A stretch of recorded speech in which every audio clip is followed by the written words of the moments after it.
Nos últimos minutos desse vídeo, eu vou te contar o que a tristeza depois do terço realmente é. E quando você entender, você não vai mais querer que ela vá embora. Mas antes de chegar lá, preciso te dizer uma coisa que provavelmente ninguém teve coragem de te dizer ainda. Terminar o terço com o coração pesado não é sinal de que você está rezando errado. Pode ser o sinal mais claro de que você está rezando certo. Meu nome é Padre Jonas, sou sacerdote e cresci em Patos de Minas, no Triângulo Mineiro. Antes de ser padre, fui neto, e foi como neto que eu aprendi o que vou compartilhar aqui. Minha avó, Dona Zélia, rezava o terço toda noite na sala da casa de adobe. Uma lamparina acesa na frente da imagem de Nossa Senhora Aparecida. O mesmo terço de contas de madeira escura que havia passado pelas mãos de 3 gerações da nossa família. Uma noite, eu devia ter uns 8 anos, eu a encontrei sentada na cadeira de palha ao terminar o terço. O rosto estava molhado. Fiquei com medo e perguntei se ela estava triste. Ela limpou o rosto com o avental, me olhou com aquela calma que só a avó mineira tem e disse: "Meu filho, não é tristeza não, é o coração chegando perto de Maria. Quando dói um pouco, é porque chegou." Eu não entendi naquela noite. Levei décadas para entender. E esse vídeo é, em certo sentido, a explicação longa daquele momento. Sempre fui muito cuidadoso com esse tipo de assunto. Não gosto de misturar espiritualidade com sensacionalismo. Mas o que vou compartilhar aqui não é opinião minha. É o que os maiores santos e teólogos da Igreja documentaram ao longo de séculos. São Luís Maria Grignion de Montfort, Santa Teresa de Ávila, Santo Agostinho. Nomes que a Igreja canonizou não por acidente, mas porque o que eles escreveram resistiu ao tempo e à experiência de milhões de almas. Vou fazer 3 revelações sobre o que acontece quando o terço termina com tristeza. A terceira é a mais importante, e eu peço que você não pule para o final, porque ela só faz sentido depois das 2 primeiras. E no final do vídeo, eu vou entregar o que prometi nos primeiros segundos. Eu sei que você não chegou até esse vídeo por acaso. Quem chega aqui geralmente carrega um cansaço que não é de trabalho. É de rezar muito e sentir pouco.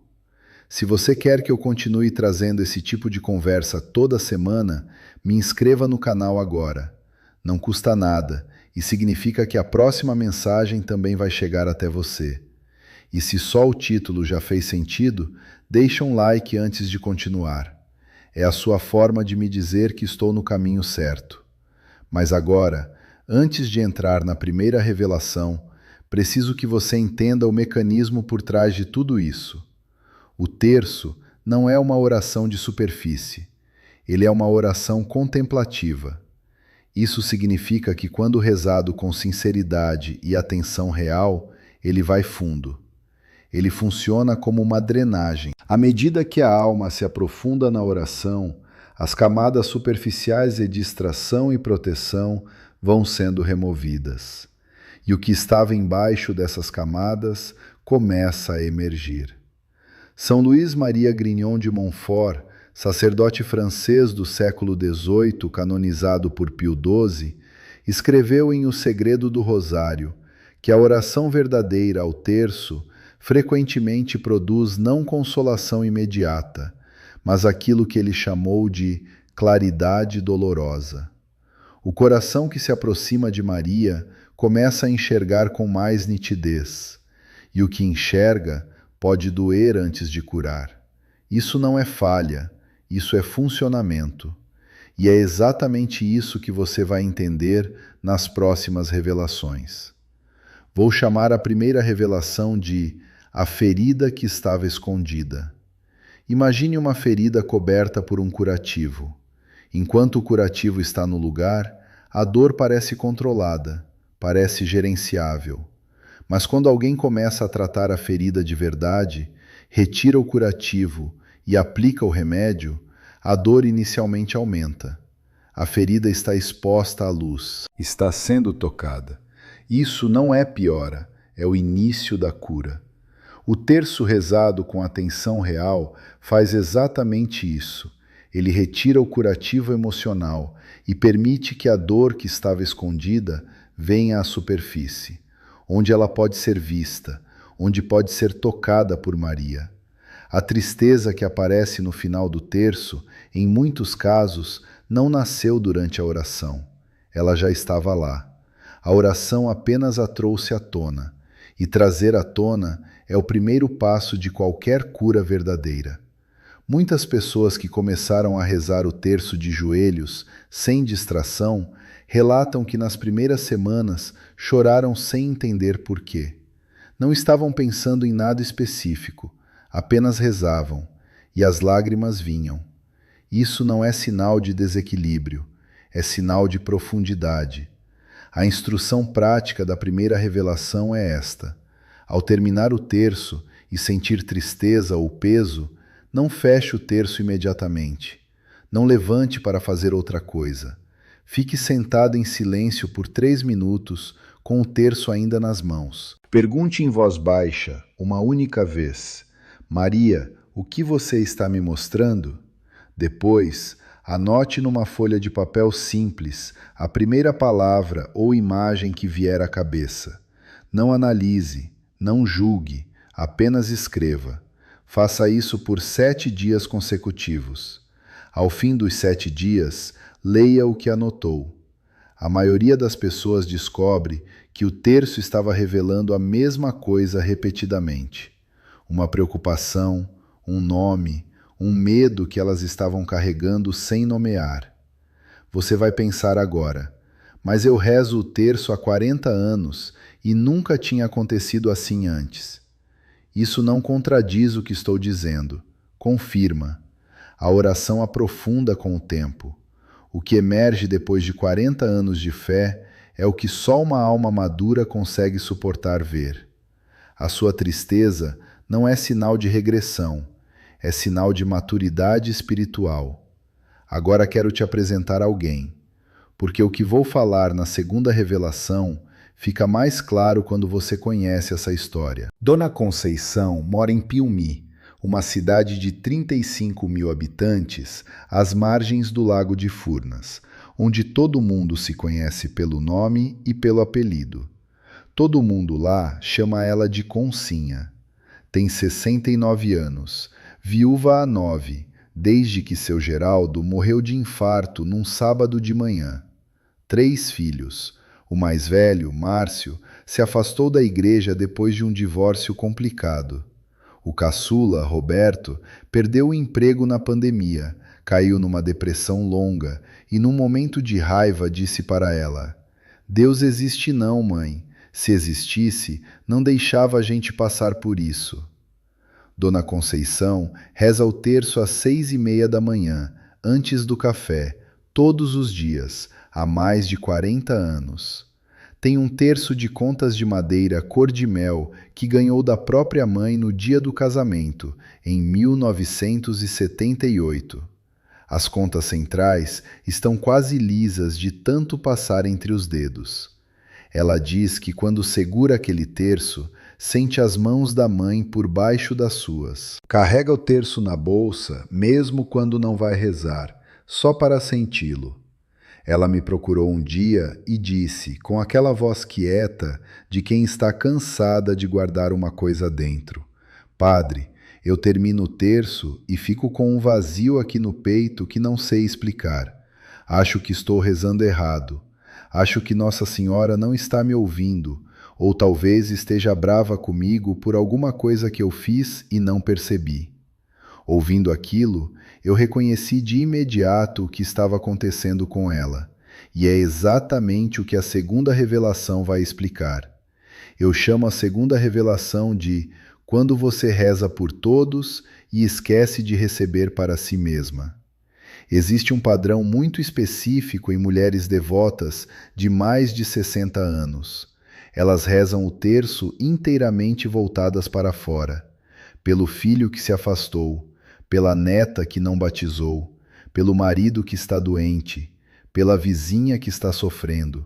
Cada mistério, cada Ave Maria, cada Pai Nosso carrega o nome de alguém que não é ela mesma. O problema não é rezar pelos outros. O problema é que a pessoa que reza nunca aparece na própria oração.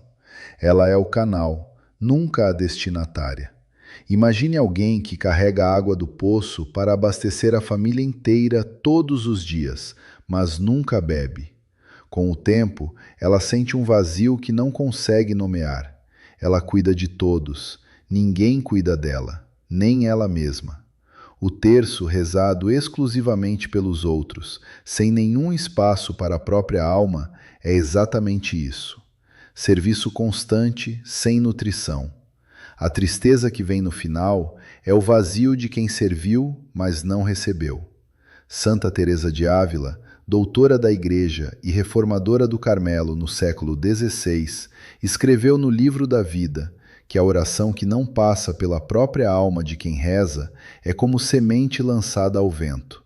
Pode chegar a algum destino, mas deixa o campo do semeador vazio. Ela ensinava que antes de levar a Deus as intenções dos outros, a alma precisa primeiro se apresentar a Ele como ela mesma, não como mãe, não como esposa, não como guardiã, mas como alma individual que também precisa ser cuidada.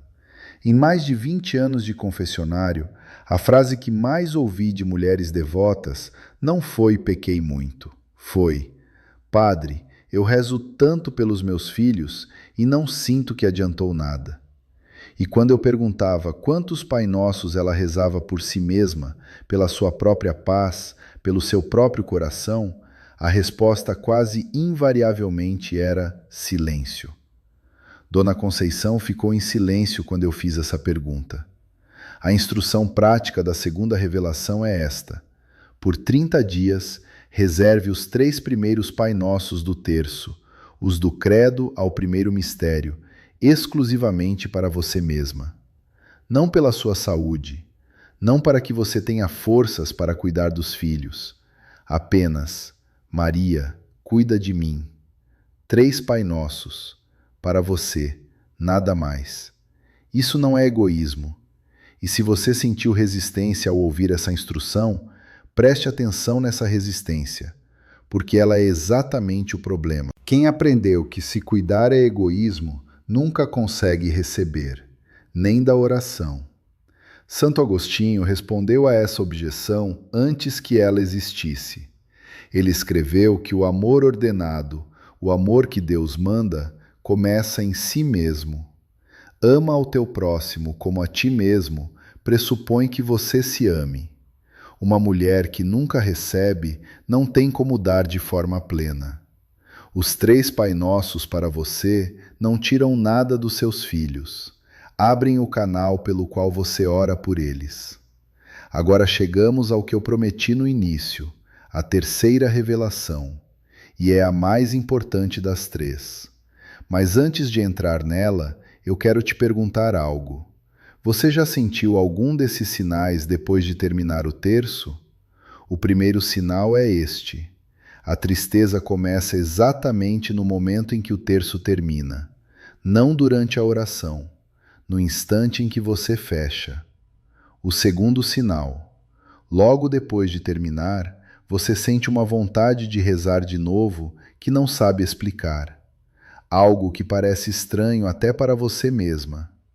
O terceiro sinal. O mundo ao redor parece mais barulhento e mais vazio depois do terço do que antes de você começar.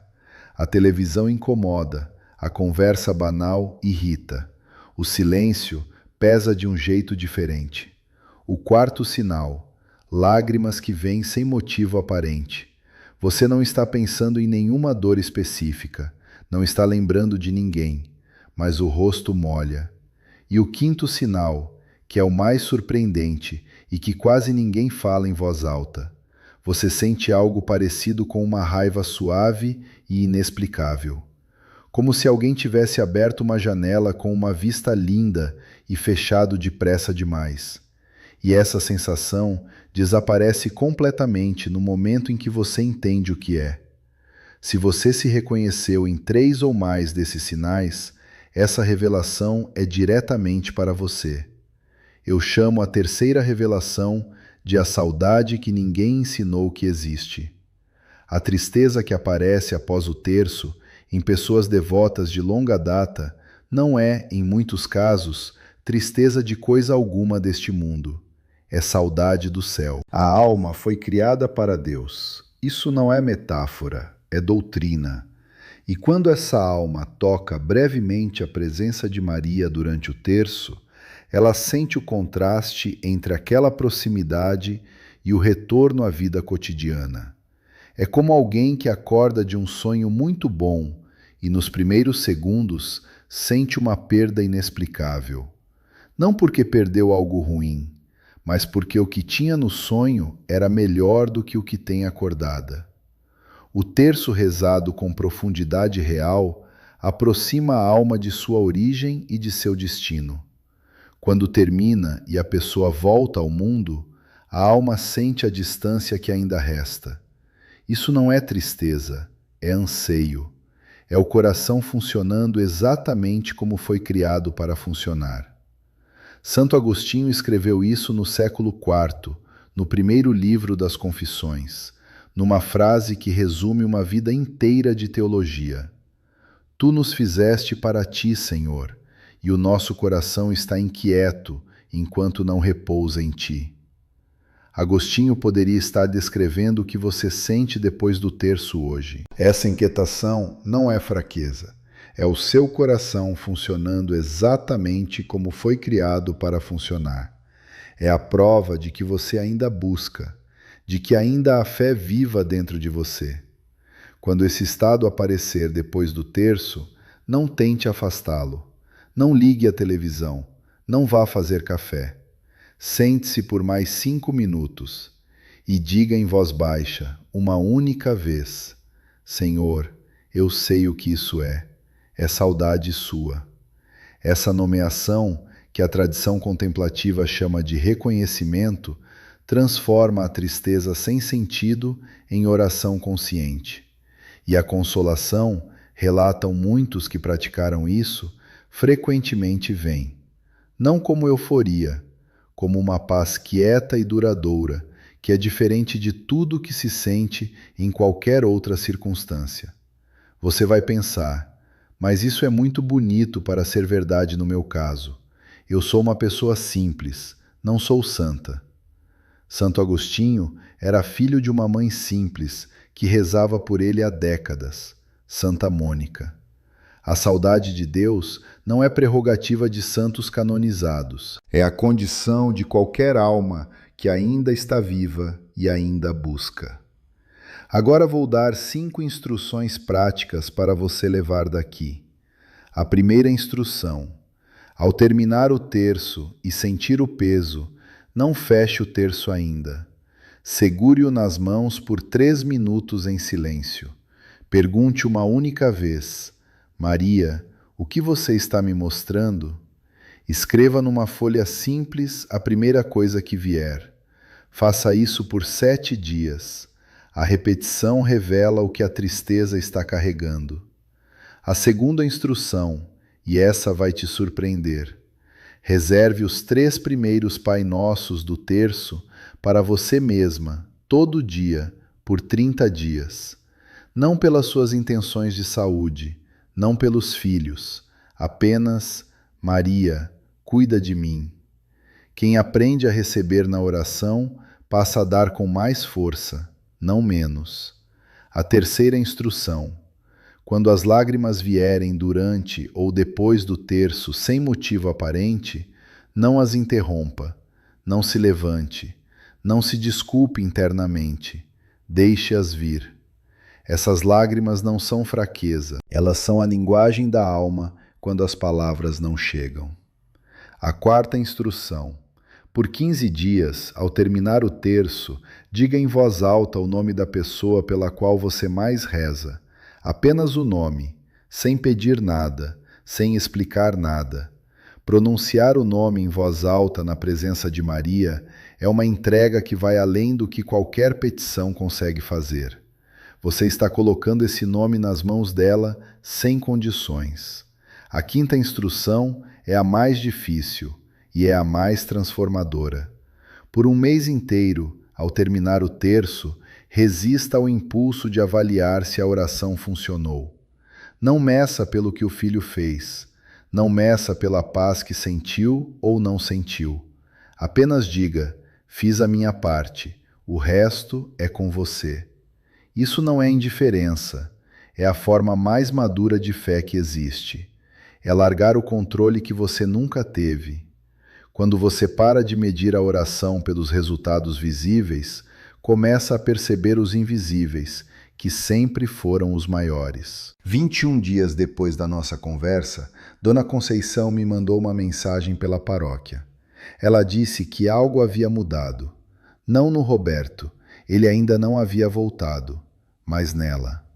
Padre, pela primeira vez em muitos anos, eu terminei o terço e senti que havia recebido alguma coisa. Não só entregado. Eu acho que eu estava tão preocupado em salvar todo mundo que esqueci de deixar Nossa Senhora me cuidar também. O terço de contas de madeira cor de mel ainda está na bolsa dela. Ainda guarda as marcas das mãos da mãe por baixo das suas. Mas agora, quando ela o fecha, não se pergunta mais se Nossa Senhora está brava.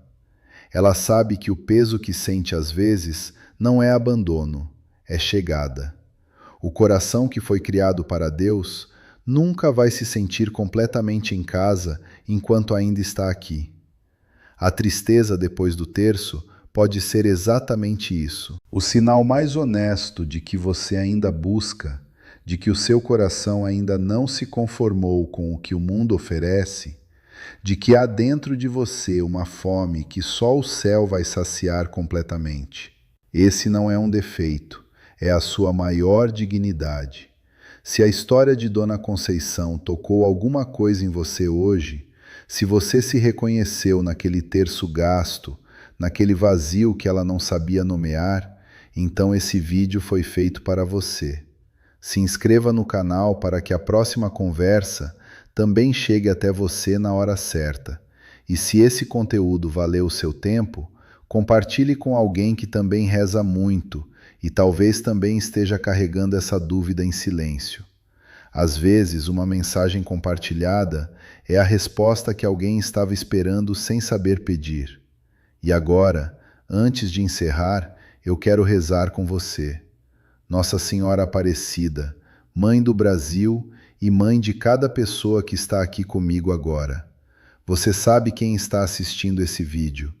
Você sabe o peso que cada uma carrega. Você sabe o nome do filho pelo qual ela reza há anos sem ver resultado visível?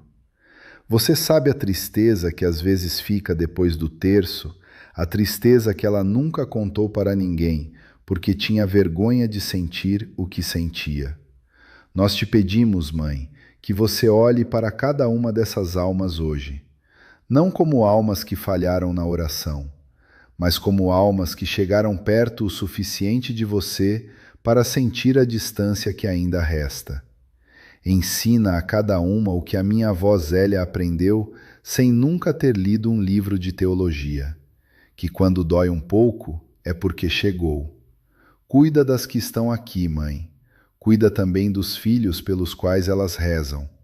Faz o que só você pode fazer, que é tocar corações que as palavras e as missas e as imagens ainda não alcançaram. E dá a cada uma que nos assistiu hoje a graça de terminar o próximo terço sabendo que o peso que sente não é rejeição, é a sua mão no coração delas. Em nome do Pai, do Filho e do Espírito Santo.